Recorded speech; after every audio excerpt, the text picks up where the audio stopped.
नमस्ते दोस्तों, मैं मौर्यवर्षा आपके अपने YouTube चैनल पर स्वागत करती हूँ। आज हम हिंदी साहित्य का इतिहास इस पर बात करने वाले हैं और हिंदी नेट के पाठ्यक्रम में इकाई नंबर 2 जिसका शीर्षक है हिंदी साहित्य का इतिहास, इस इकाई की शुरुआत आज हम करने वाले हैं। आज से रोज़ एक वीडियो जो हिंदी साहित्य का इतिहास इस इकाई पर मैं अपलोड करने वाली हूँ, तो देखते रहिए। हिंदी साहित्य का इतिहास देखने से पहले हमें जो मुख्य विषय या जो उपविषय है वो जानना बहुत ज़रूरी है। जैसे कि आपने हिंदी का नेट का जो पाठ्यक्रम है वो देखा होगा, जिसमें हिंदी साहित्य का इतिहास दर्शन है, हिंदी साहित्य की लेखन की पद्धतियाँ हैं, हिंदी साहित्य का काल विभाजन है, नामकरण है, आदिकाल में जो बहुत सारी प्रवृत्ति आती है वो है, भक्ति काल में भक्ति आंदोलन से लेकर भक्ति धारा या सामाजिक सांस्कृतिक संप्रदाय जो कुछ आते हैं वो निर्गुण सगुण कवि और उनका काव्य, ये भी हमें भक्ति काल में देखना पड़ेगा। रीतिकाल की जो तीनों भी धाराएं और उसकी सांस्कृतिक पृष्ठभूमि और रीतिकाल की प्रमुख कवि और उनका काव्य, ये भी देखना है। और आधुनिक काल में जैसे हिंदी गद्य साहित्य का विकास और उसका उद्भव और भारतेंदु काल से लेकर हम छायावाद या प्रगतिवाद या समकालीन जो भी धाराएं चली थी उस धारा तक हमें हिंदी साहित्य का इतिहास देखना है। ये काफ़ी बड़ी इकाई है और हिंदी साहित्य का इतिहास अगर नहीं पढ़ा तो हिंदी साहित्य में क्या पढ़ा, ऐसा प्रश्न उद्भव हो सकता है। क्योंकि हम इतिहास को जब तक नहीं जानेंगे, हमारे जितने भी प्राचीन या आदिकालीन कवि लेखक हैं उनको जब तक नहीं पढ़ेंगे तब तक आने वाले जो दूसरे नए लेखक कवि हैं या किस धारा को लेकर चलते हैं या किस दृष्टि को लेकर चलते हैं ये हम जान नहीं पाते। तो इस इकाई में जो प्रथम भाग आता है या मुख्य विषय आता है हिंदी साहित्य इतिहास दर्शन, जिसके उपविषय है हिंदी साहित्य के इतिहास की पद्धतियाँ और नामकरण। आज के इस वीडियो में मैं सिर्फ इतिहास का दर्शन, इतिहास का अर्थ, इस पर लेकर बात करने वाली हूँ। काफ़ी बड़ा वीडियो नहीं बनाने वाली हूँ, छोटा वीडियो रहेगा, बहुत छोटे वीडियो में और कम शब्दों में और ज़्यादा जानकारी देने की कोशिश करूँगी। हिंदी साहित्य इतिहास दर्शन, हम इस शब्द से समझ जाएंगे कि इसमें दर्शन एक है और हिंदी साहित्य का इतिहास है।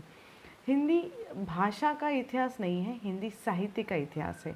हाँ, जैसे ही आपने रामचंद्र शुक्ल की इतिहास, डॉक्टर नगेंद्र की जो इतिहासात्मक किताब है या अगर किसी और की इतिहासात्मक जो किताब आप पढ़ते हैं तो इतिहास शब्द का संस्कृत भाषा से ये अर्थ निकलता है या संस्कृत भाषा के 3 शब्दों से मिलकर ये अर्थ बनाया गया है, ऐसा कहा जाता है, जिसमें इति, ह और आस, ये 3 शब्द आते हैं। इति का अर्थ होता है जैसे ऐसे ही, मतलब ऐसे ही, जैसे ही, ऐसे हम बोलते हैं। तो ह का अर्थ होता है निश्चित रूप से, जो पक्का है उसको ह के रूप में लिया जाता है। और आस का अर्थ होता है था, यानी जो भूतकाल था। अब इतिहास में ऐसा ही निश्चित रूप में था, ऐसा हम इसको कह सकते हैं। इस इतिहास शब्द का अर्थ जो निश्चित रूप से ऐसा ही था ये निकलता है, अर्थात घटनाएं हम जानते हैं कि जो भूतकाल में घटित हुई है और जिन घटनाओं को निश्चित रूप से और जो सत्य है वह इतिहास की घटनाएं जो होती है और उन घटनाओं को क्रमबद्ध तरीके से और विश्लेषण परक या विवेचनात्मक, वर्णनात्मक रूप से रखा जाता है, उसको इतिहास कहा जाता है। वैसे इतिहास बोला भी जाता है, इतिहास लिखा भी जाता है। तो इतिहास एक शब्द हमें हिंदी साहित्य के रूप में लेना है। अब इतिहास शब्द की व्याख्या अलग अलग विद्वानों ने अलग अलग प्रकार की है इतिहास शब्द के लिए। जैसे बहुत सारे विद्वान आगे आते हैं, जैसे इतः अव्यय ये शब्द है जिसका अर्थ होता है परंपरा के अनुकूल, और आस का अर्थ होता है इस प्रकार, या इतिहास का अर्थ हुआ जो परंपरा के अनुकूल होता है, अर्थात भूतकाल की जो घटनाएं हैं और उस घटनाओं को जो परंपरा के अनुकूल रूप में हमने जिनका क्रमबद्ध विवेचन किया जाए उसको हम इतिहास कहेंगे। तो हीगल जो पश्चिमात्य विचारवंत है उन्होंने लिखा है कि इतिहास केवल घटनाओं एवं अन्य जो व्यक्ति तथा हम बोलते हैं ना, संस्करण पात्र नहीं, अपितु उसे भीतर तक कार्य करने का संबंध उसमें विद्यमान होता है, वह इतिहास है। गणपति चंद्र गुप्त जो हिंदी साहित्य के इतिहासकार हैं, उन्होंने कहा है इतिहास के अर्थ के संबंध में कि अतीत के किसी भी तथ्य, तत्व या प्रकृति के वर्णन, विवेचन, जो विवरण, विश्लेषण जो कि कल के विश्लेषण के रूप में या कार्यक्रम की दृष्टि से जो किया जाता है, उसको हम इतिहास कहते हैं।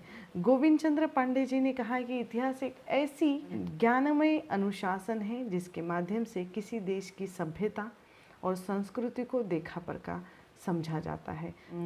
अब आप इतिहास का अर्थ समझ गए होंगे, क्योंकि इतिहास का अर्थ घटना समूहों का संकलन होकर सिर्फ विकास क्रम के रूप में लेना है हमें। और विकास क्रम का जो सिर्फ लेना ही नहीं है, विकास क्रम का जहाँ विवेचन आता है वहाँ इतिहास का संबंध आता है।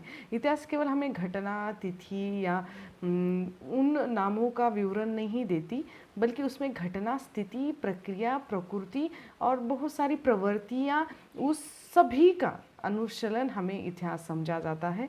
और मानव की समस्त क्रियाकलाप जो होता है, प्रतिक्रिया होती है, उस प्रतिक्रिया के संबंध में इतिहास में सारी बातें जो समावेश उसमें की जाती है, जैसे हमारे सारे संस्कार हो, व्यवहार हो, हमारी संस्कृति हो, परंपराएं हो, सब हम इस इतिहास में देख सकते हैं।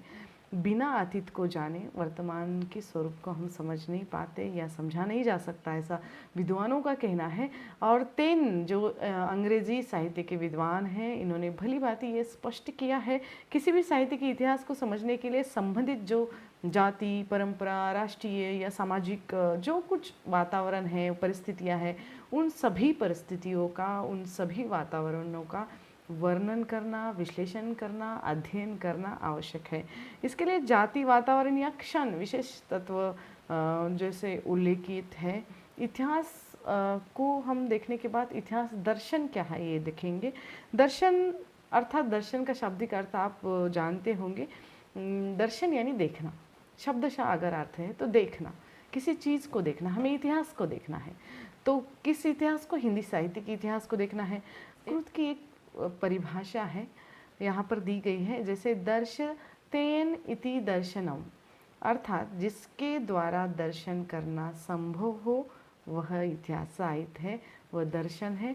साहित्य में इस शब्द का प्रयोग जैसे हम दो अर्थों में करते हैं, जैसे जीवन दृष्टि के अर्थ में और जीवन जगत के जो परमार्थिक स्वरूप या मानव जीवन में जैसे समस्त जो चरम लक्ष्य होते हैं, उस चरम लक्षण के प्रति चिंतन, मनन, विश्लेषण करना या उनका साक्षात्कार करना यानी दर्शन है। अब इतिहास दर्शन का अभिप्राय यानी इतिहास के संबंधित विभिन्न धारणाओं को या मान्यताओं का अध्ययन करना ज़रूरी लगता है। डॉक्टर नगेंद्र की ये किताब मेरे पास है, तो मैं चाहती हूँ कि नगेंद्र का जो संपादित किताब का नाम है हिंदी साहित्य का इतिहास, डॉक्टर हरदयाल और डॉक्टर नगेंद्र, इस किताब में कहा गया है कि इतिहास दर्शन इस अध्ययन पद्धति के समूह का सूचक है जिनका उपयोग इतिहास में संभव है।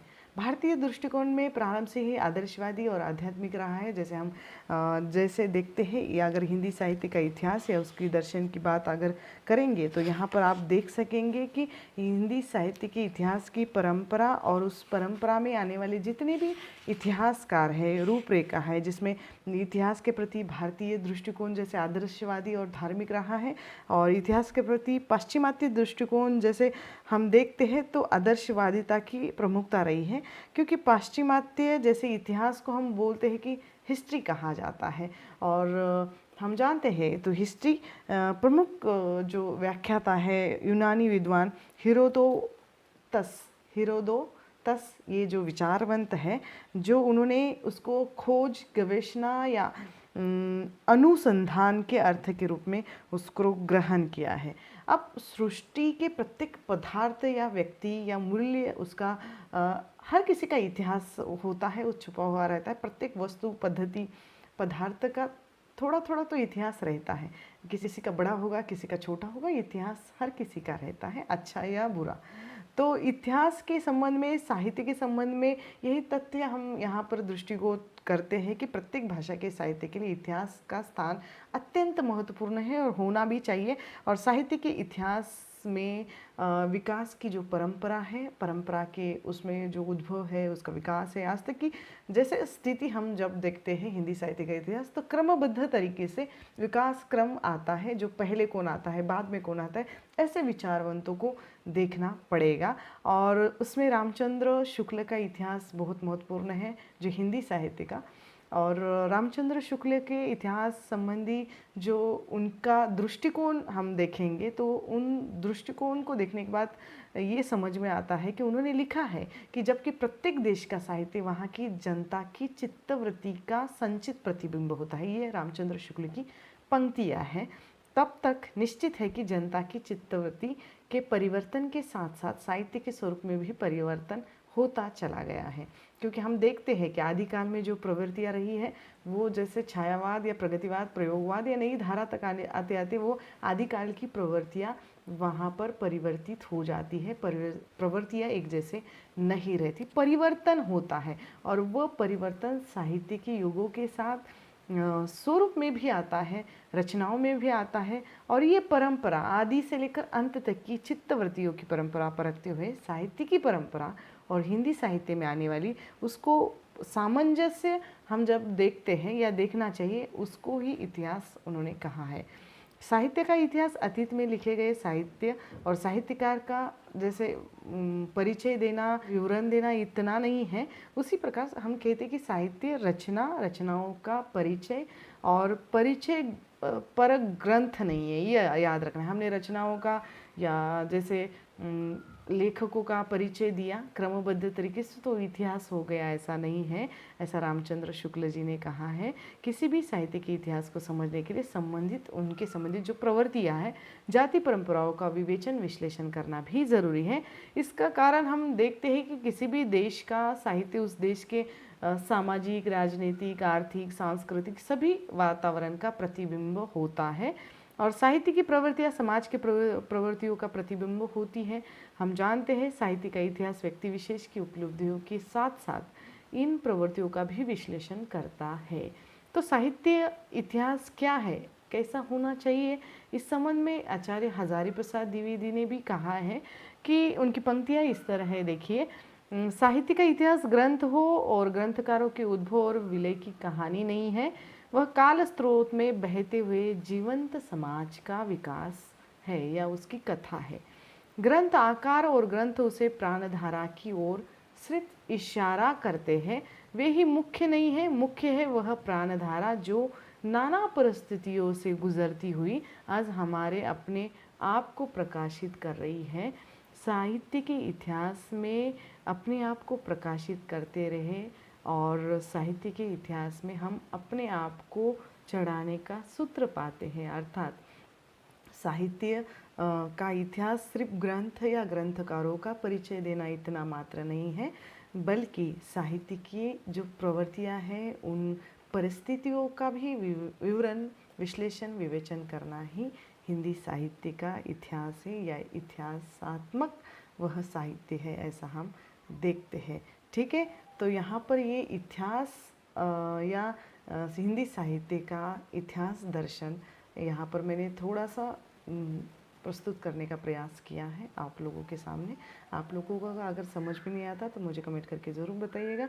जल्द मिलेंगे एक नई वीडियो में एक नए विषय के साथ, तब तक के लिए धन्यवाद।